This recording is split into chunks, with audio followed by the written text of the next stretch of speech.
was. Yeah. We did almost 4 hours with Joe Rogan. That's called the introduction. Yeah, that's right. We covered almost every imaginable topic, and it's supposed to drop around 1 o'clock today. So the episode will be out today. You guys will have to listen. Tell me what you think.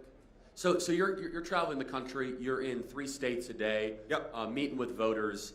And here in North Carolina, it has actually, I believe it's 120 plus universities, colleges, or community colleges. It's populated with Gen Z and voters that care about their own future, owning homes, and so on and so forth. What are you hearing from voters, and what is your opening message to younger voters that are not sure how to think about this election? Yeah, well, first of all, I think younger voters in some ways have the most to lose or the most to gain from getting this election either right or wrong. Because, one of the things that worries me when I hear Kamala Harris speak is I hear a person who doesn't have strong or sincere views about what she actually wants to do. Set to the side any policy disagreement you might have with Kamala Harris, and I have a lot. And set to the side, by the way, policy disagreements you might have with a person like Barack Obama, and I have a lot there. What I would say for Barack Obama, but I would not say for Kamala Harris, is that he actually has beliefs and thoughts in his head for how he wants to govern the United States of America. And I hate to say that, I don't think you can say this about Kamala Harris.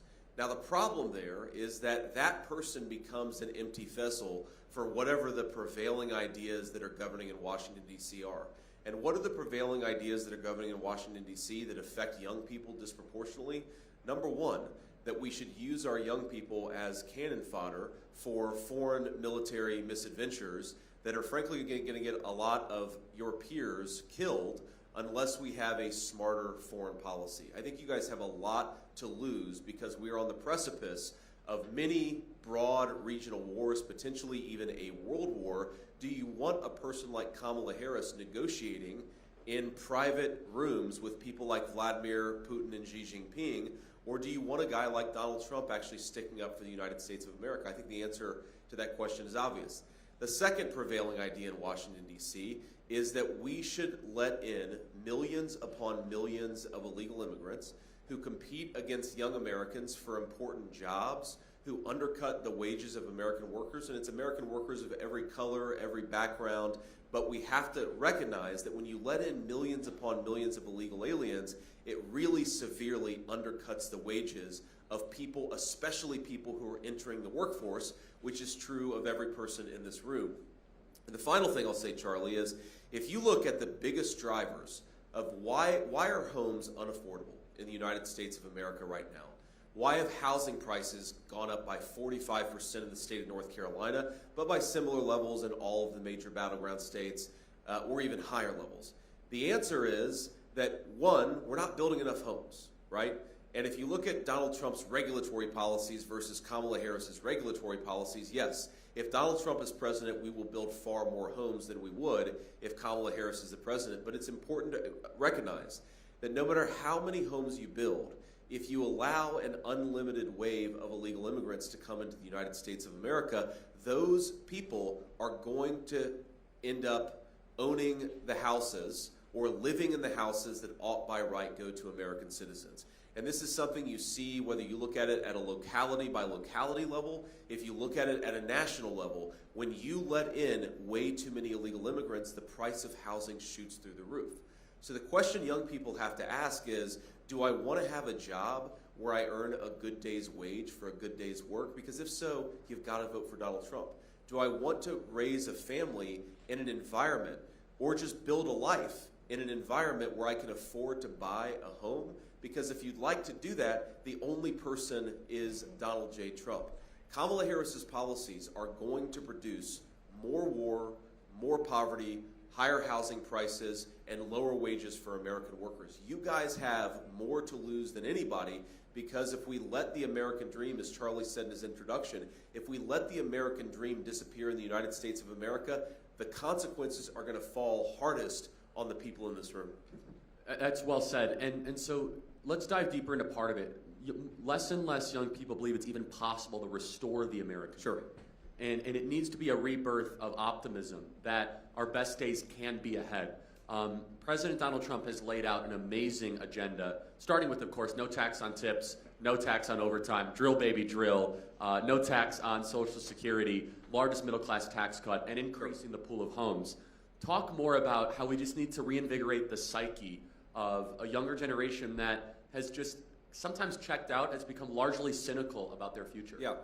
Well, I think the way to reinvigorate America is to do it substantively and to do it with real ideas that are going to improve the lives of our citizens, not with these ridiculous slogans. I mean, you ask Kamala Harris a question, even in a softball interview, and I'll say this for Kamala Harris, I think that every time she answers one of these questions, we pick up about 50,000 or 100,000 votes because, they'll say, what is your specific plan to lower the price of groceries? What's your specific plan to make the American dream of homeownership more affordable? And she'll say, well, I grew up in a middle-class family.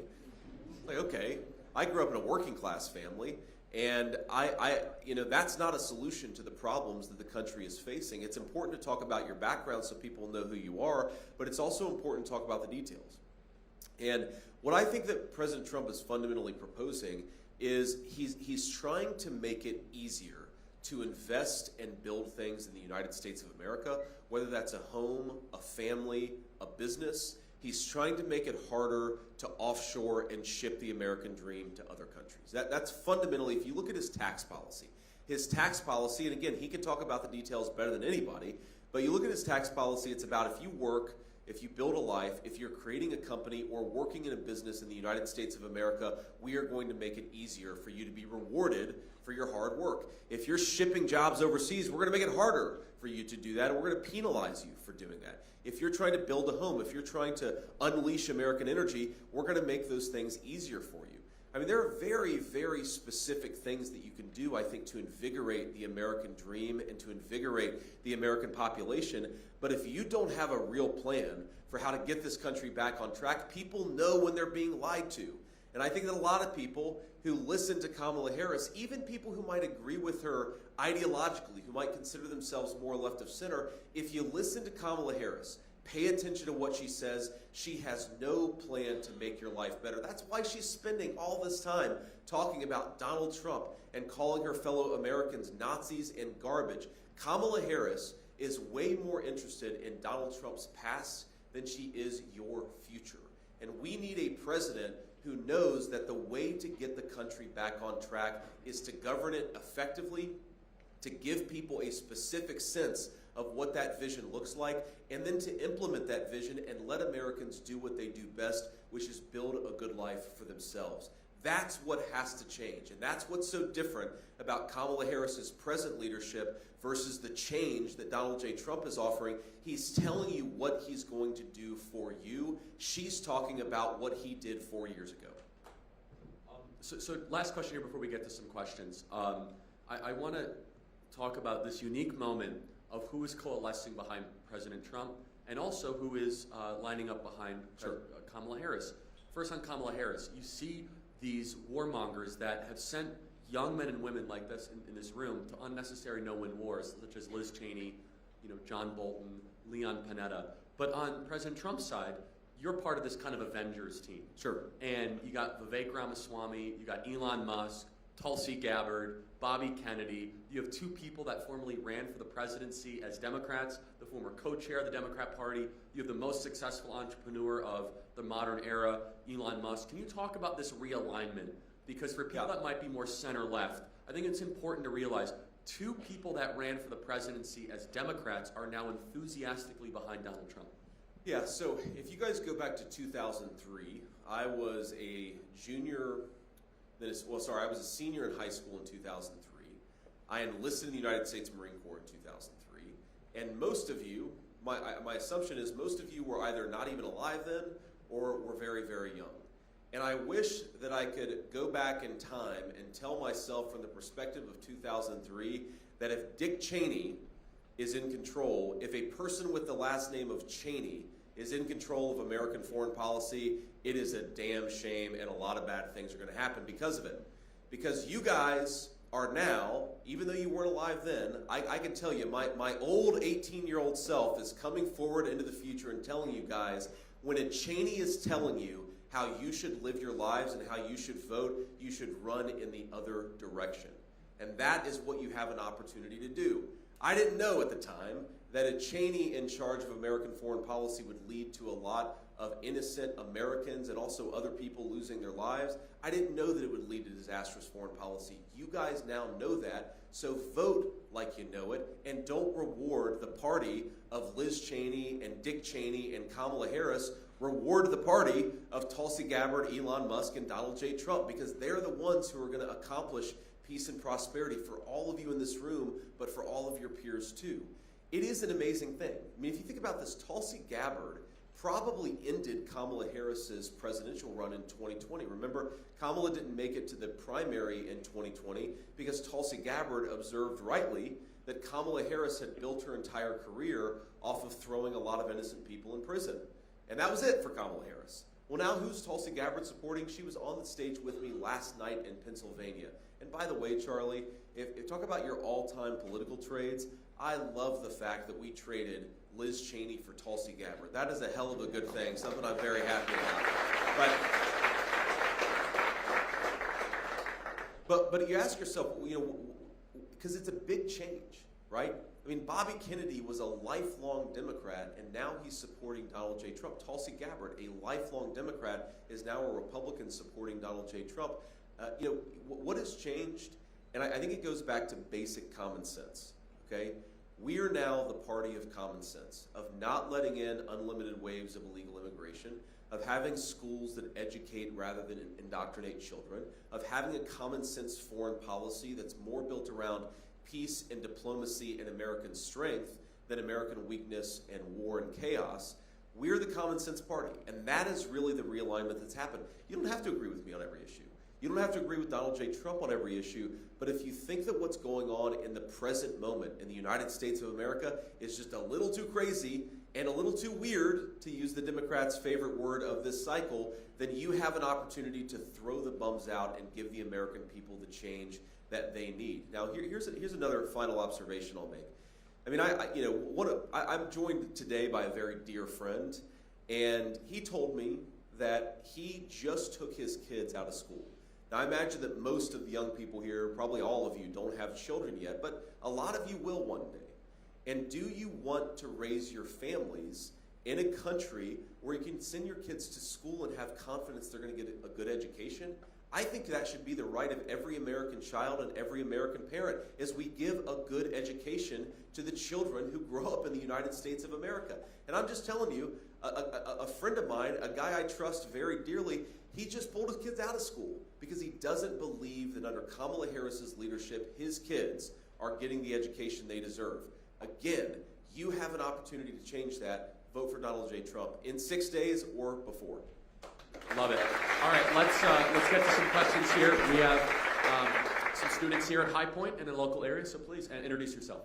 Hi, my name is Julia. Is Mike on? Great. Hello. We can hear you. Hi, my name is Julia. I would just like to say, Senator Vance and Mr. Kirk, thank you for being here today. Senator Vance, my question for you today is specifically, how will you improve the economy in a way that it benefits 20-year-olds, young 20-year-olds such as myself? Julie, thanks so much for the question. And I want to start out by saying I grew up in a working class family. I'm kidding. Kidding.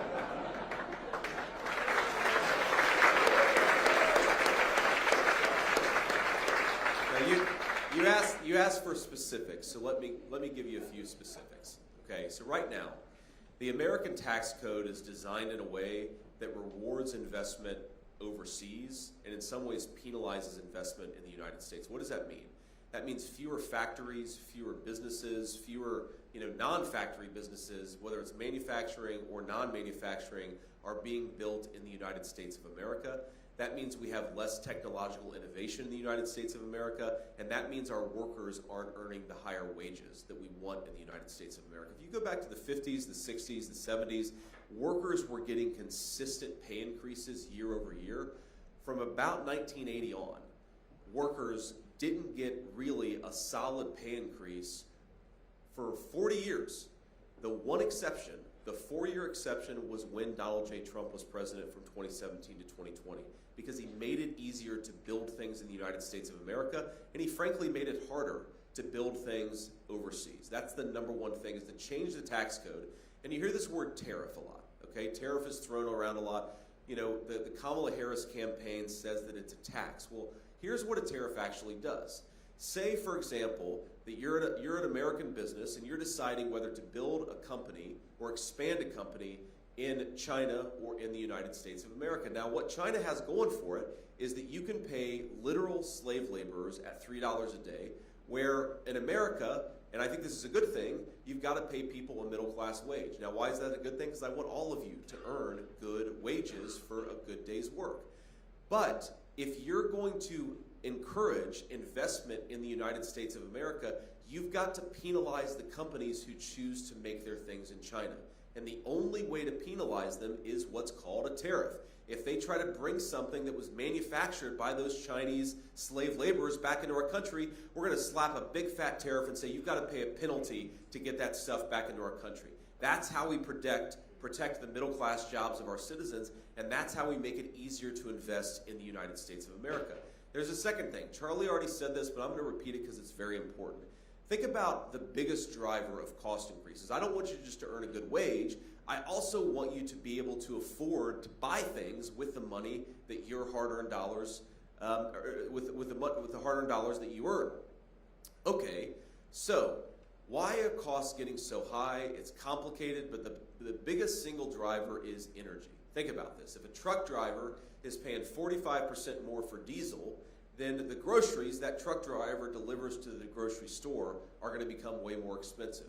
When we talk about housing, if the guy who's delivering the lumber to the job site is paying 40% more for gasoline, then all of us are going to be paying more for the houses that are built with those delivered materials. So how do you get energy costs lower? You drill, baby, drill. That is the fundamental principle of Donald Trump's economic policy. Now, what does that mean? That means you reduce regulations on the energy sector. You build pipelines so that we can get energy from one place to another very easily. You make it easier to unleash our great energy economy, and you're going to create a lot of good jobs in the energy sector, but you're also going to make it so that, Julia, you and your friends pay less when you go to the grocery store, or when you go and buy clothes, or when you go and buy a house. Everything becomes cheaper if we unleash the American energy economy, and that's why it's a critical piece of Donald Trump's economic plan. Thank you. I think we're going to go here. Is that right? Oh, you have a mic? If not, here next? Okay, great. Hi, I'm Rowan.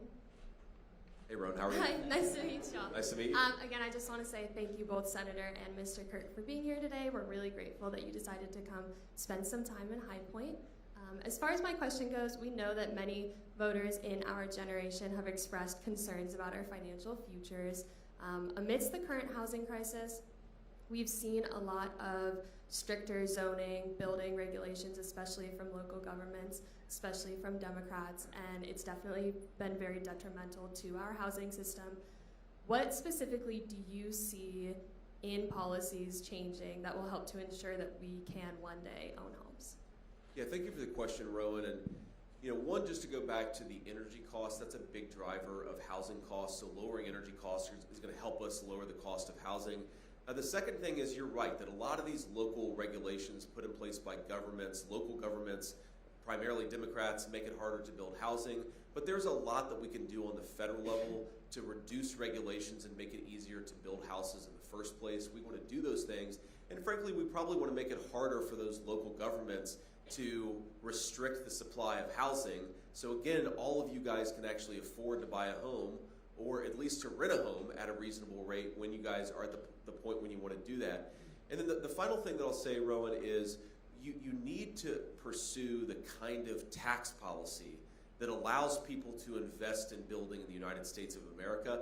And again, that's something that we've really gone in the wrong direction on the last few years, is you got to ask yourself, if you invest in the United States and you make a fair amount of money, and we want people who invest to be able to make money, are you paying a bigger tax on that than if you invest overseas? And if the answer is yes, then we're penalizing people who are building houses and other things in the United States of America. We've got to change that. And between reducing the regulations, reducing the energy costs, and I'll go back to reducing illegal aliens who are competing with Americans for scarce homes, I think we can actually make the American dream of homeownership more available and more affordable again.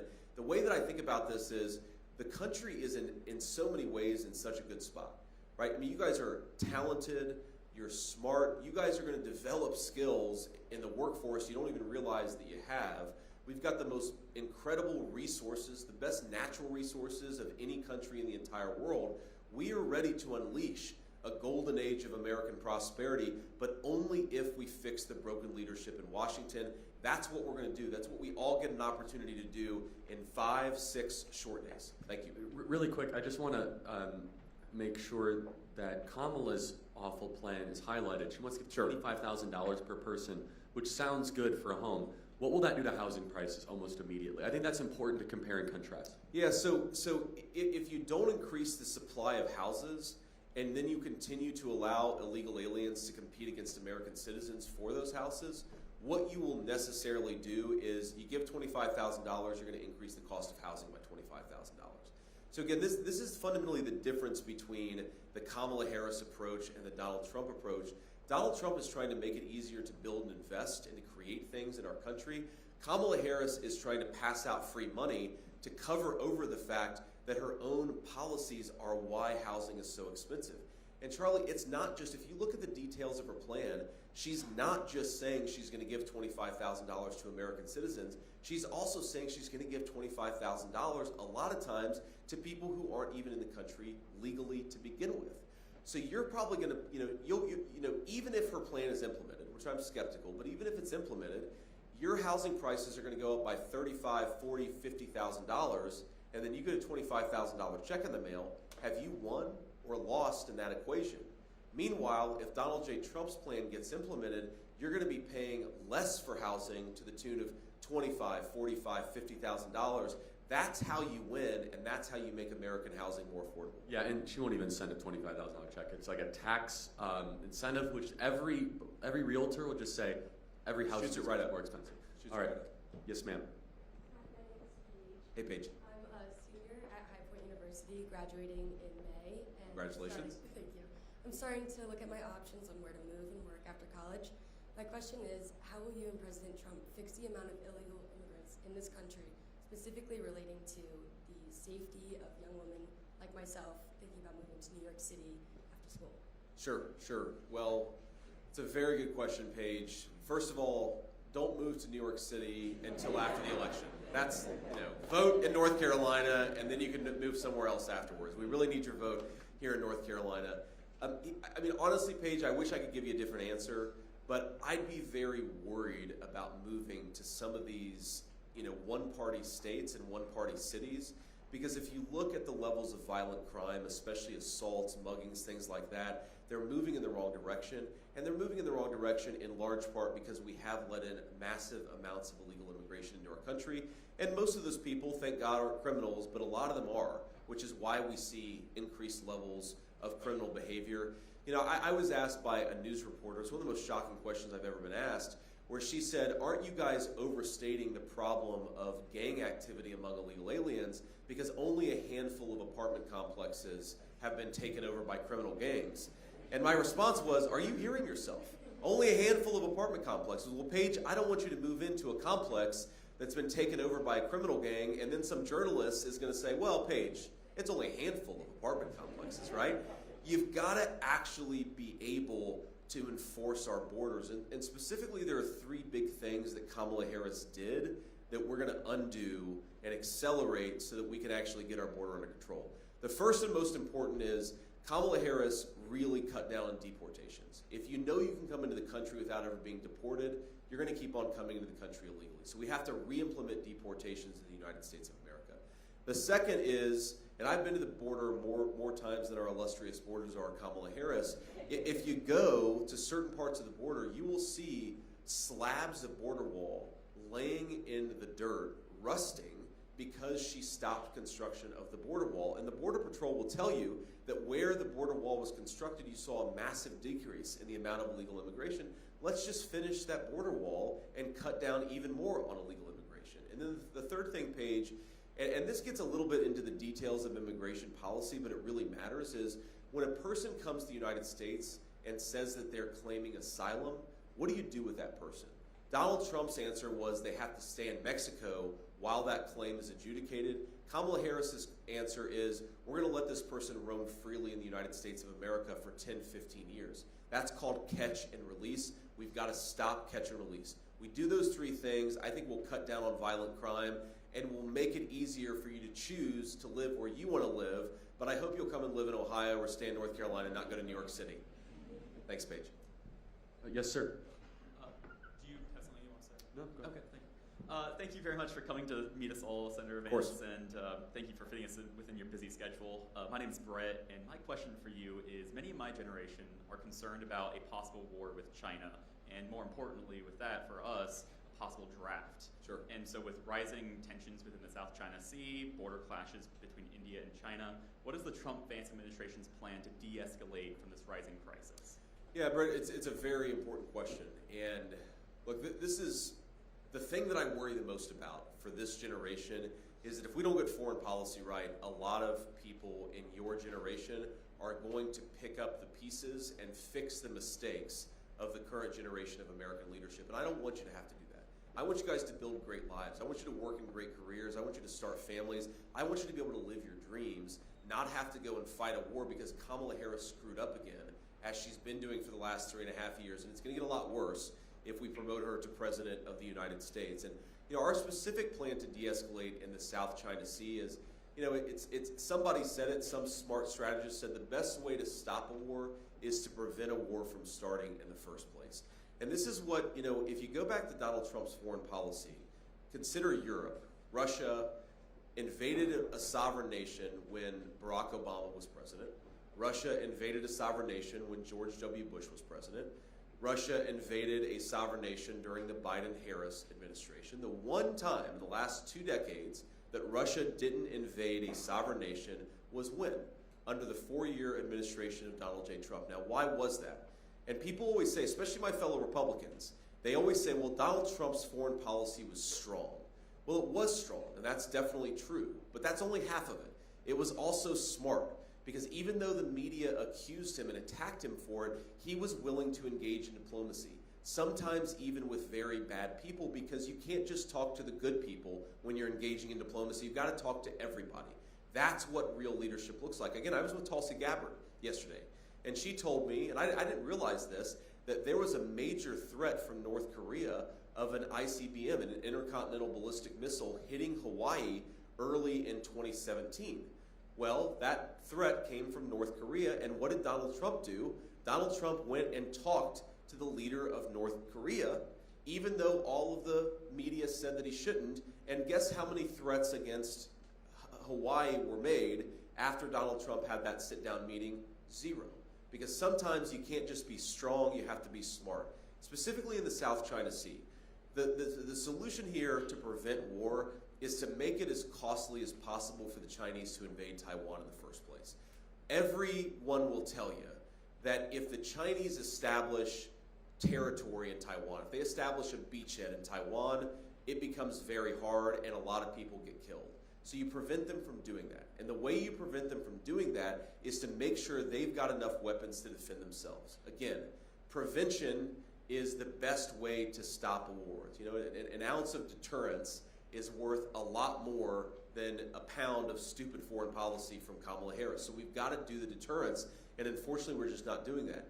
Now this is one of the more difficult questions that exists in American foreign policy, is because Kamala Harris has been sending so many resources to Ukraine, we actually don't have enough to send to Taiwan.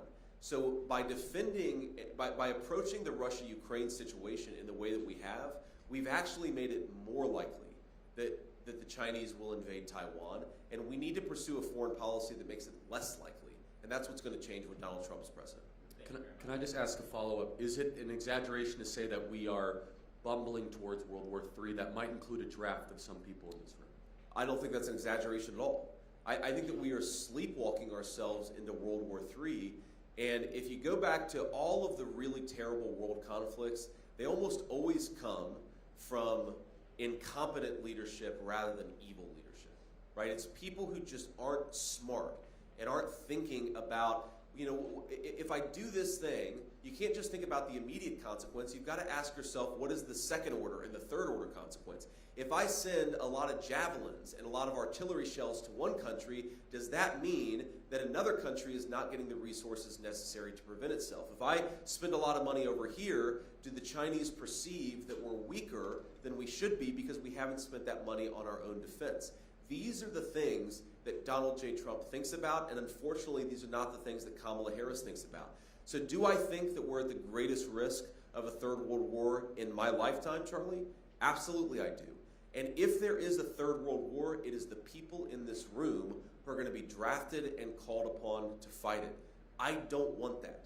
I do not want you guys to have to put on a uniform, not because you're patriotic and volunteer, but because your country forces you to, because Kamala Harris has blundered us into another significant conflict. But the opportunity to stop that and to take the country in a new direction is this election.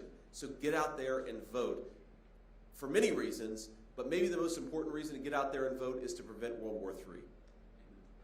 Yes, ma'am. Hi, Senator Vance. My name is Hayes. I am Vice President here of Turning Point USA. My question for you is, as a politician, how has your faith and ethics been tested? And as we're going into the workforce, I mean, I'm a political science major. What advice do you have for when inevitably our faith and ethics are also tested? Or as our generation knows, does the nice guy always finish last? Sure. Well, no, Hayes, I don't think the nice guy always finishes last, but sometimes the nice guy also has to be tough, right? So remember that.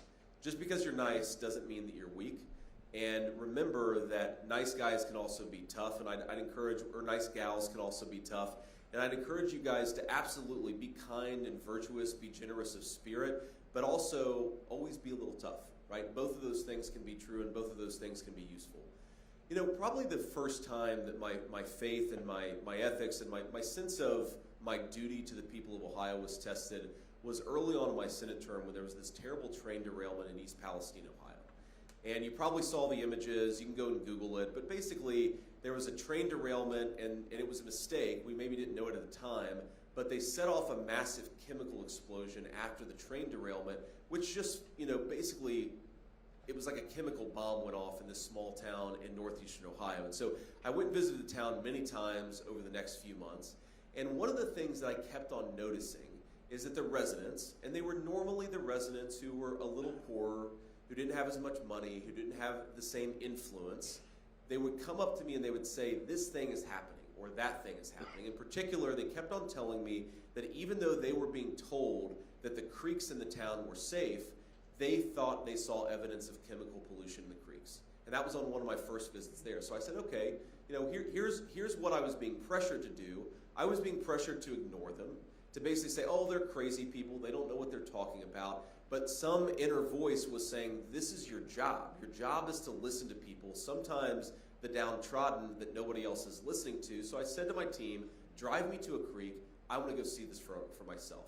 And I stuck a stick in the water, and it was like an oil sheen in a creek in East Palestine, Ohio. It was clearly not safe, and it was clearly not healthy. And I realized in that moment that if you always listen to the media, or you always listen to the people who have fancy credentials, and look, all of you are college students. When you graduate, you will get a very fancy credential. Sometimes those fancy credentials are useful, but sometimes the people who use their credentials to silence their fellow citizens are just wrong. And part of your job as a future leader is going to be to listen to the people, even if they're not always the people that the media or somebody else tells you should listen to.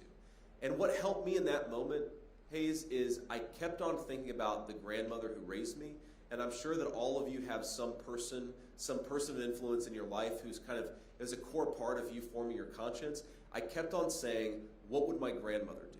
Because what my grandmother would not do is if some poor person from East Palestine came up to me and said, Senator, I don't think the water is safe, she would not have said, go back to your car, I'm not interested in what you have to say. She would have said, listen to people.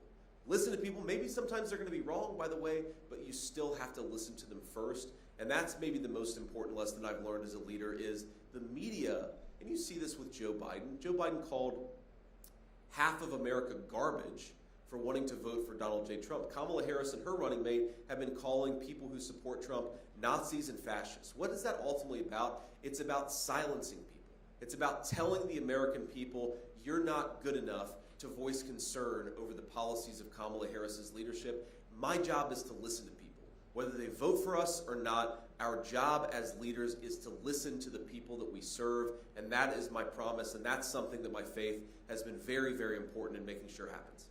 Thank you, Hayes. Right here? Yes, ma'am. Hi, my name is Trinity, and I'm a freshman here at High Point University. It's awesome to meet you guys, and Nice to meet you, Trinity. thank you. My question to you is, with the increased costs associated with living and the debt the U.S. is racking up, how important do you believe it is to stick to a budget, and how well do you believe President Trump will stick to that budget? It's a very good question, Trinity, and they're actually connected, right? These problems are connected because when the government spends more money than it takes in, then it has to print that money. And that printed money shows up as inflation. So the average North Carolina family is about $29,000 poorer because of Kamala Harris's inflation. Now, they didn't see that in an IRS bill, but they saw it in their groceries bill, they saw it in their rental bill, they saw it in their car payments. That inflation is a hidden tax on American citizens, and it comes partially from when the government spends more money than it takes in. So what we have to do is we have to cut spending in this country. And there are a lot of very specific things that you can do to reduce the amount of money the federal government is spending. I mean, look, there is so much stupid stuff that your government does with your tax dollars. We could get back to some very common sense fiscal principles very quickly. And your answer to your question about whether Donald Trump is going to work for this, absolutely Donald Trump is going to work for this, because we know when we're elected that one of our mandates is to lower the cost of living for our citizens, and you can't do that unless you take care of the ridiculous, out-of-control spending from the federal government. And there are a few things that you can do. So number one, people don't realize this, but the cost of illegal aliens to the United States of America is somewhere between $150 to $500 billion per year, okay? And that's housing benefits, that's welfare benefits, that's Social Security and Medicare fraud. We can do a lot just by taking care of the immigration problem. We're also still spending a lot of money from the COVID era that we shouldn't be spending. The public health pandemic, thank God, it's over, and we should never go back to some of the draconian measures that we took then, but it's over now. We should not be spending money like a drunken sailor like we did back during the COVID era. So you do those two things, you can really, really lower the cost of living, but also get our long-term budgetary picture on a more sustainable pathway. And as Charlie knows, like so many other issues, this one affects you more than it does me, right? Because all of you are going to outlive me, hopefully. All of you are going to outlive me. You're going to be paying off the debt that we're incurring right now for a lot longer than any of our politicians. So when you see Kamala Harris's spending proposals, you ought to be asking yourself, is it worth the debt that I'm going to be paying off for the rest of my life? Almost always the answer is no. We should vote for fiscal sanity, which is why Donald J. Trump needs to be our next president. Now just a fun little wrinkle to that I know everyone in the audience will enjoy. President Trump has blessed DOGE, the Department of Government Efficiency, run by Elon Musk. I mean, it's a little bit silly. At the same time, Elon has a track record of cutting spending and finding waste. Can you just comment on that a little bit? The philosophy being that we haven't had a real good examination of federal budget, especially with new Biden spending. Yeah, so I've been in the Senate for a couple years. Here's how we do budgeting in the United States Senate and the United States House, and this is going to sound like an exaggeration. It's not. We basically get right to the point where the government runs out of money, and then somebody says, okay, let's just pass a bill where we spend the exact same amount that we did last year, only with a few % increase for inflation. And then everybody votes for it, not me, but most people vote for it, and that's how we do budgeting in the government. It's like if you're a household, you get right to the point where you're about to be delinquent on your credit card and your mortgage, and then you just say, all right, we're going to take out another credit card. We don't have to worry about it for another year. But eventually, you've got to worry about it, because eventually the line of credit runs dry. What Elon Musk is talking about is very simple. It's taking people with a different perspective, a private sector perspective, and actually looking at the budget, saying, how much are we spending on this program? How much should we be spending? And doing that, asking that basic question for every line item in the federal budget. And I guarantee that when you do that, Charlie, you're going to find hundreds of billions of dollars, maybe even trillions of dollars of savings of your money that we're spending, not because we even said we need to spend this money. You may disagree with that decision, but it's not like a politician said we need to spend this money. We're spending it because we kicked the can down the road.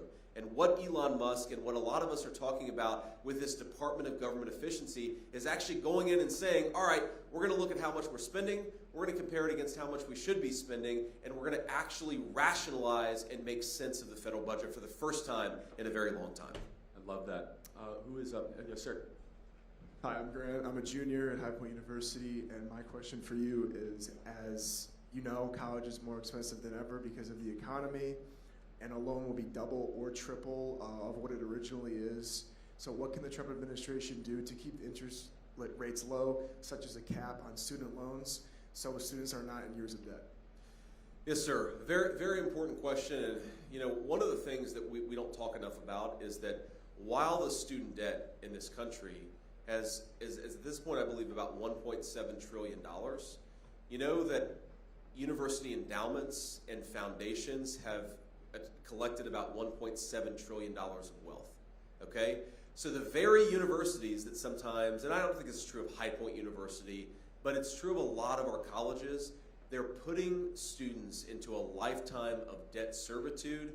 They're overcharging, students are overpaying, and also the colleges aren't being honest about what the students are actually getting out of their education. So I think that we need to do two things. Number one, we need real price transparency and also real transparency about what the benefits are of a college degree. When you go to college, your college should have to tell you, here's what you're going to get out of this particular degree. Here's what you're going to get out of this particular program of study. I had no idea what I was getting myself into when I went to college. You should know what you're getting yourself into when you go to college, and that means that colleges have to be more honest about it. Here's the second thing.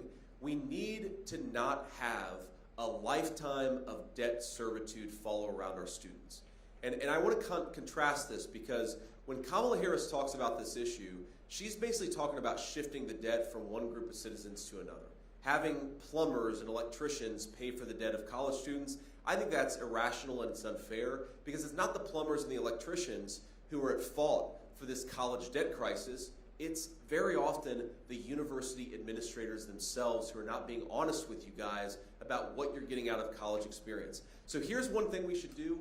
We should say that if you are accumulating a lot of college debt, that debt is not going to follow you around for the rest of your life. That's a simple policy choice that we made, and we're going to unmake it because if you incur a lot of debt and you get into a situation where you're in a tough financial position, you should not have the colleges able to collect on your debt, sometimes even garnishing your wages before you can actually get the paycheck that's coming to you.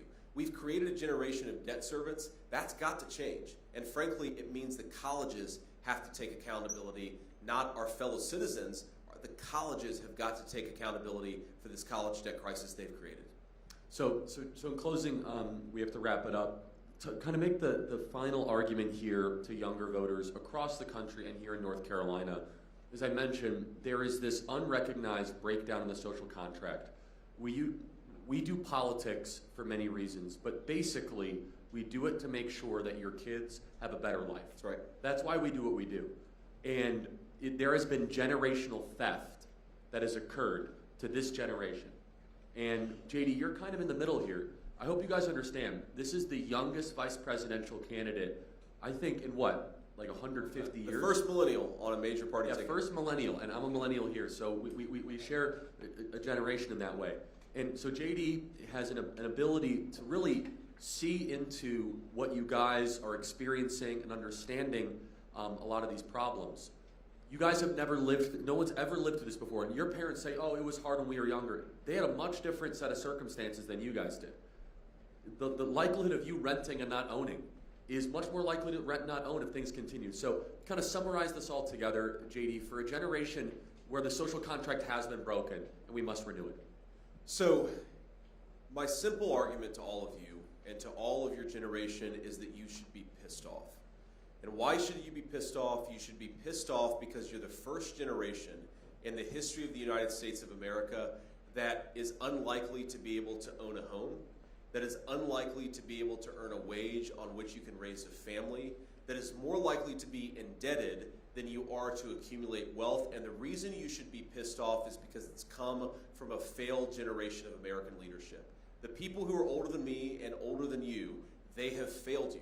They have created an economy where you're more likely to incur debt than you are to incur wealth. They've created a college debt crisis that follows you around for your entire life.